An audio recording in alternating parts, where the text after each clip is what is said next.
Rasulullah sallallahu alaihi wasallam bersabda, "Saddidu wa qaribu, falan yadkhula ahadukumul jannata bi'amalihi, wa inna Allaha yuhibbu minal 'amali adwamahu wa in qall." Sebagaimana bersabda Rasulullah sallallahu alaihi wasallam di hadis yang diriwayatkan Imam Bukhari, saddidu wa qaribu. Ada dua hal yang perlu kita perhatikan dalam istiqamah. Saddidu artinya kita bisa menyempurnakan keistiqamahan dalam beribadah. Kita tidak jauh dari istiqamah dalam segala aktivitas. Dan saddidu berarti kita sudah hakikahnya istiqamah, kita bisa membawakan kesempurnaan dalam istiqamah kita. Tapi pasti dalam menjalani istiqamah dalam beribadah, pasti ada kadang-kadang istilahnya malas, ada sifat sombak, ya, ada sifat lelah, capek, bosan. Kalau sudah merasa tidak bisa menyempurnakan keistiqamahan itu, ambil tahap yang kedua yang disebutkan oleh Rasulullah SAW, waqaribu, dekatilah dengan istiqamah. Jangan kita orang karena tidak mampu istiqamah sama sekali malah tinggalkan istiqamah.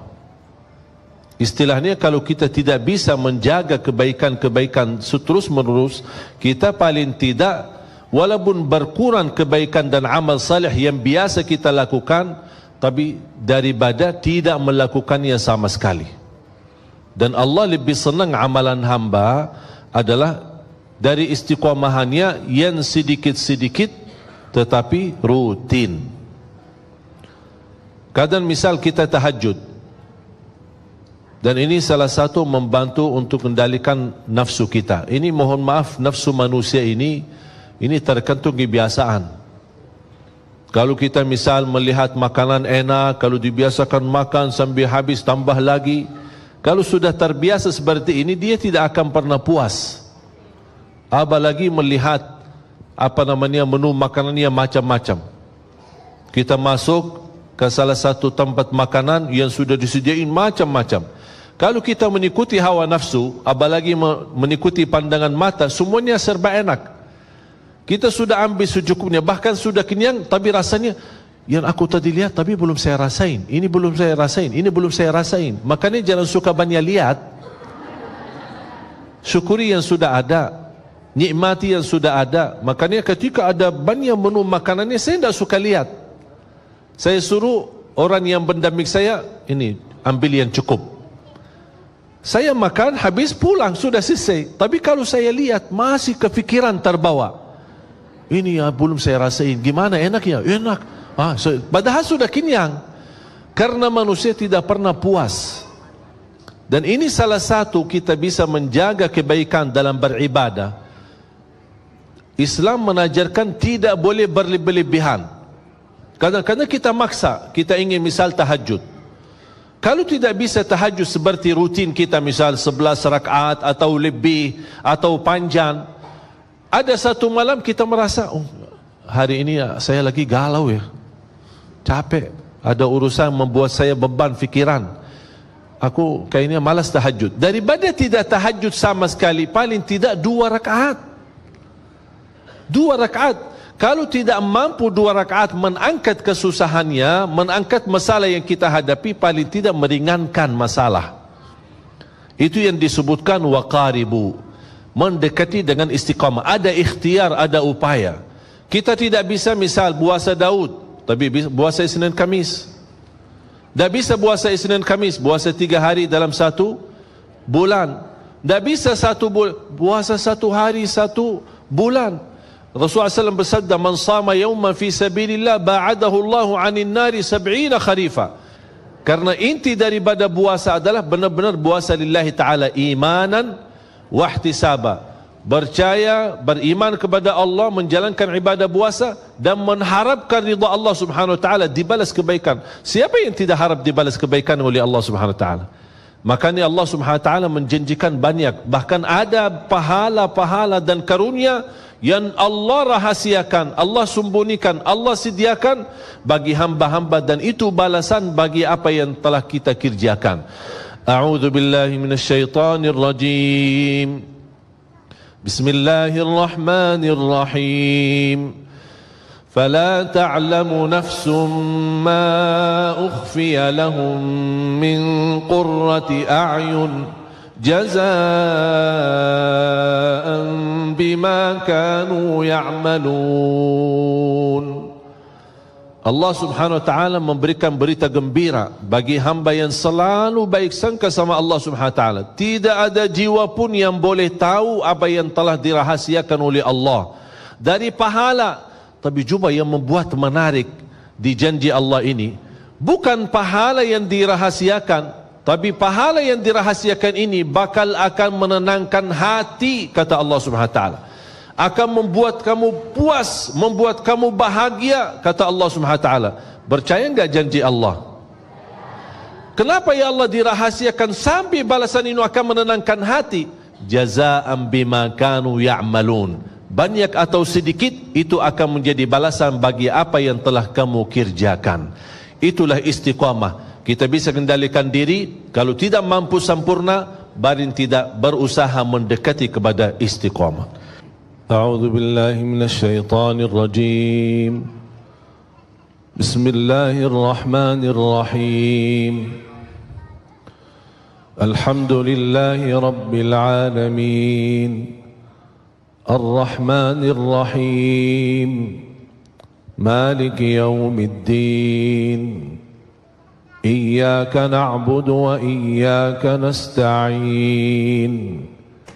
اهدنا الصراط المستقيم صراط الذين أنعمت عليهم غير المغضوب عليهم ولا الضالين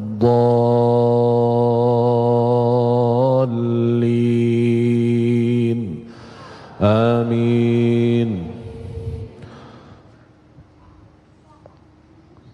Jemaah sekalian, sebenarnya Al-Fatihah ini kalau kita bisa hayati, bisa belajari, itu sudah luar biasa. Memberikan kecukupan dalam segala hal. Ihdinas siratal mustaqim. 17 kali minimal dalam salat fardu, kita memohon hidayah ke jalan yang lurus. Intinya istiqamah. Ya muqallibal qulub, thabbit qalbi ala dinik. Yang membola balik hati, tetapkan hatiku atas agamamu. Hidayah ini dan memohon istiqamah bukan hanya kebutuhan kita. Semua para nabi dan rasul memohon istiqamah, memohon hidayah dari Allah Subhanahu wa taala. Yang menarik di suratul Fatihah, dan ini menjadi pelajaran buat kita sebelum kita memohon istiqamah, selain apa yang tadi saya sampaikan, kan ada upaya, ya, kalau tidak bisa sempurna, paling tidak dekat dengan kesempurnaan. Kalau tidak bisa, dengan membawa hakikat istiqamah, berusaha mendekati dengan istiqamah. Selalu saya dorong jamaah, setiap amal kebaikan anda punya saham di situ. Setiap amal kebaikan anda punya saham di situ. Contoh, silaturrahim anda punya saham, sedekah punya saham, salat malam ada sahamnya, baca Quran ada sahamnya, menjaga dan memperhatikan anak yatim ada sahamnya, walaupun satu gitu. Karena ini salah satu upaya dan ikhtiar. Kita tidak tahu di mana Allah Subhanahu wa taala rahasiakan ridhanya di dalam amal salih. Ada 3 hal yang Allah sembunyikan. Allah sembunyikan keridhaannya di dalam amal salih. Kita tidak tahu di mana amal salih yang ada di dalamnya ridha Allah. Barang siapa yang melakukannya dapat ridha Allah.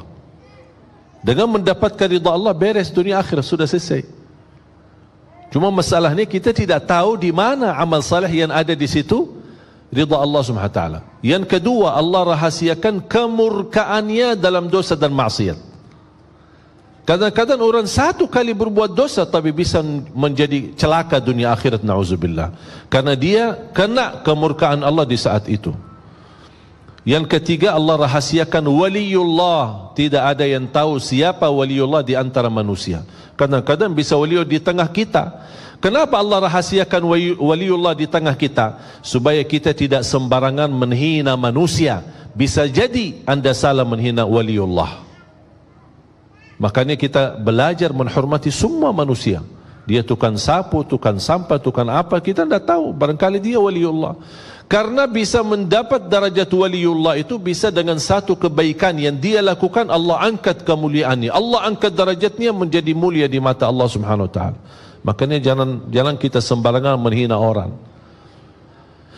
Kembali lagi, kebaikan dan keridaan Allah dalam amal salih.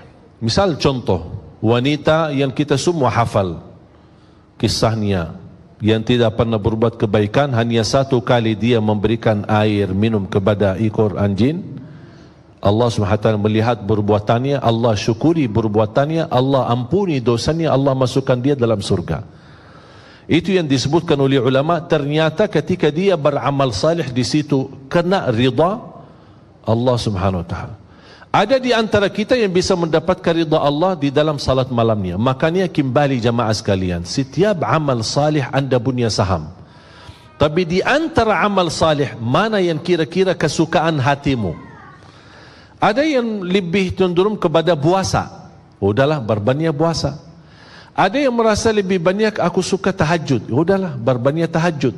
Tapi jangan lupa, di amal-amal salih yang lain anda punya saham walaupun sedikit. Contoh, sedekah walaupun 5.000 sehari, walaupun 1.000 sehari, walaupun seperak sehari. Ada upaya, ada sesuatu supaya segala amal kebaikan yang kita tahu, yang kita fahami, yang kita belajari, insya-Allah menjadi saksi baik. Allah Maha tahu, oh ternyata hamba ini setiap ada amal salih, dia di situ punya saham walaupun sedikit. Itu yang disebutkan sedikit tetapi istiqamah, lebih disukai dan dicintai oleh Allah Subhanahu wa taala. Makanya jamaah sekalian, semakin kita memahami istiqamah dengan pandangan mudah, insya-Allah bakal mudah. Tapi kalau kita merasa, aduh gimana aku susah istiqamah, aku kemarin bisa begini, tapi alhamdulillah semuanya bisa. Yang tidak bisa banyak, paling tidak jangan tinggalkan semuanya. Hafal tolong kata ini. Kalau tidak bisa semuanya, jangan tinggalkan semuanya. Istilahnya, aku nak bisa tahajud, capek. Dah usah, dah apa-apa. Dah bisa lama-lama, panjang-panjang, 2 rakaat.